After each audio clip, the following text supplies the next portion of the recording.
Joe Diddley or no everybody. How you all doing? Hope you're all keeping safe out there. Today, I thought I don't know, I had the idea in my head of what might a new Marvel Legends wave look like. It's because I've collected like most of the Venom wave at the moment, the Venom Bull wave. Got me thinking like, well, what do I want next for a wave? Because I know we've got stuff that's been slated for the future, but I don't know, none of it's resonated with me quite yet, and there's still a lot of unknown for what's going to be released next year. So, okay, what do I think should be a new Marvel Legends wave? Well, let's start off with the Build-A-Figure. I think it should be Null. I think Null's a good idea. He's still in like the he's popular at the moment, or at least he's present quite a lot at the moment in Marvel. Obviously, you've got the King in Black event. You had the previous events like Absolute Carnage that were linked to him. He's appeared in the Spider-Man cartoon, or the current Disney one, and yeah, I think it'd be a good idea. Obviously, by the time say they started looking at doing it now, by the time it was released, it'd be just after like the height of the popularity. But that tends to kind of be the way with Marvel Legends. They kind of release slightly after like the main height, which I kind of understand because they have to get designs produced, and they never quite get it done quick enough. But you know, it's what we're used to. So yeah. So build a figure for the wave, Null. It also really works quite well because we've got that. I think it's another Walgreens exclusive, the Silver Surfer Black, or the Black Silver Surfer from. I think it's meant to be the version from Thanos Wins, but obviously there's also the comic book series Silver Surfer Black, which is about the Silver Surfer, and the main antagonist in that is Null. So you know, the two would work pretty good together. Okay, so first figure in the wave. I know. In the Venom comics, when they first started introducing the concept of Null, you first kind of got the idea of what he was, or at least the first introduction to him, by the Venom symbiote going all weird and going all spirally. And I'll throw a photo up. This really cool, sort of demonic, possessed-looking Venom. I think that's actually a pretty cool figure to introduce in the wave, and it wouldn't be really difficult to make. I mean, you could take one of the pre-existing Venom figures. Let's go with the movie one, because the movie one's newer, it's got a nice sort of texture to it, it's a bit articulated, it's actually a really good figure. So you take that, and really all you have to do is maybe a new head, or, well, a new head, with a spiral pattern sculpted onto it. But after that, really, it could just be done in paint. You could paint the red Venom symbol on the front, like Venom had in the comic books at this point, or when he was in this form. All those sort of veiny details on the figure, make them red, and yeah, you've actually got a really good nullified or null possessed Venom figure. What else? Okay, another sort of tangentially attached to, or tangentially,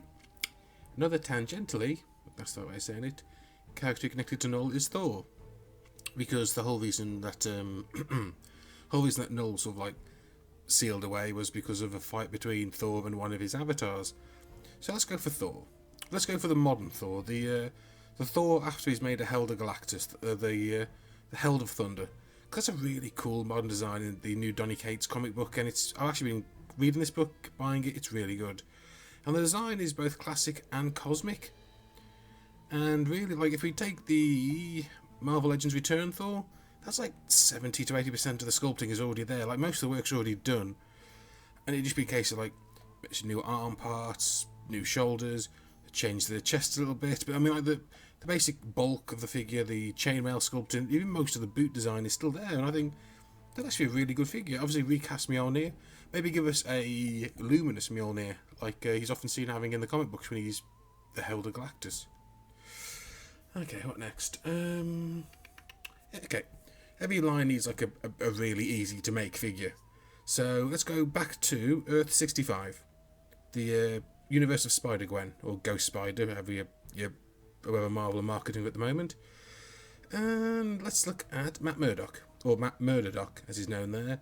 In Spider-Gwen's world, Matt Murdock actually is the Kingpin. Yeah, he sort of he became a criminal, and he took over, and he leads the Hand and the Kingpin's empire. And he does it while just running around in a snazzy red suit. Not a Daredevil suit, I mean like a literal like cut office suit. And they've been pretty easy to make. I mean, Marvel have got a fair few uses out of the suited body. You've got, Chameleon, Jameson, Professor X, Purple Man. Just take one of them, or take all of them. Just take those figures, changed the colour of the suit to red. It's pretty cool. And the recent retro wave Daredevil that came with a really good Matt Murdock head.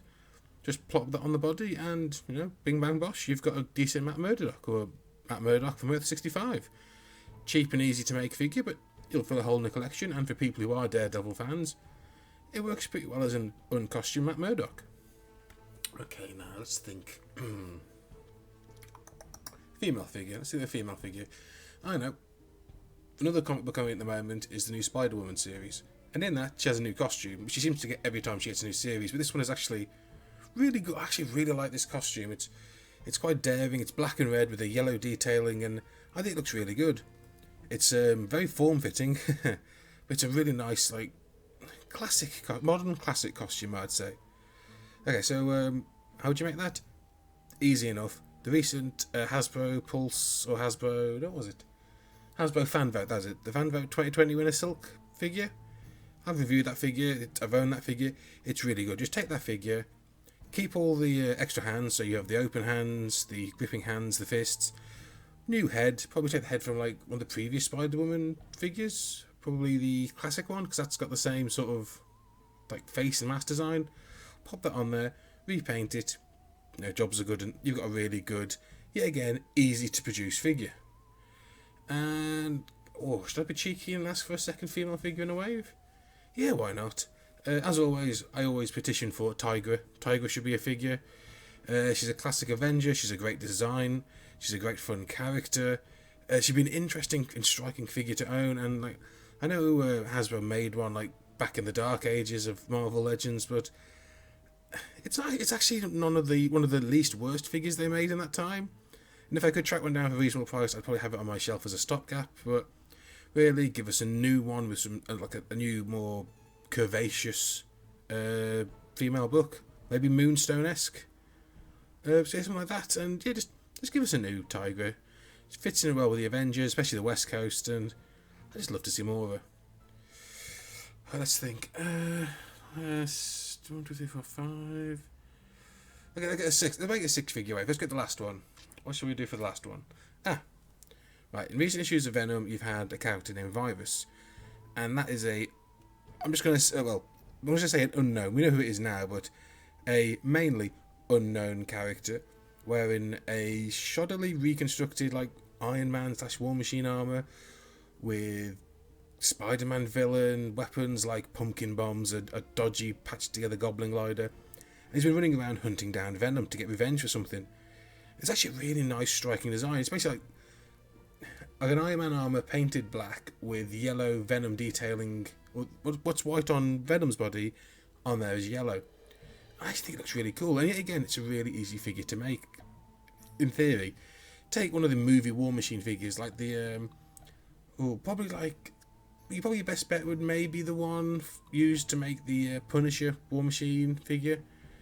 Maybe the older, maybe even the original MCU War Machine. Or even if you can mix and match parts between them, it doesn't really matter because the character is meant to look sort of patchwork and put together. Slap the paint job on him, and yet again, jobs are good. And you've got a really interesting and unique figure to have on your shelves. So yeah, that's just my thoughts. Obviously, I've limited it to 6 figures. You'd spread a null Build-A-Figure parts between them. Obviously, a null Build-A-Figure would have to be a completely new sculpt, but I think Null's got the legs to sell himself as a figure. I mean, Donny Cates' Venom run did really well. It's still doing really well. It's at the moment we're right in the middle of the event. It's going to go on for another few months. I mean, if they were to, say in theory, if they were to announce in January they were doing a null wave for May or June next year, I reckon they'd get the pre-sales in really well. I reckon it'd sell really. It would sell. Oh, anyway, folks, that was it. As always, I want you all to stay safe, stay sane, and I'll see you next time. Ta-da!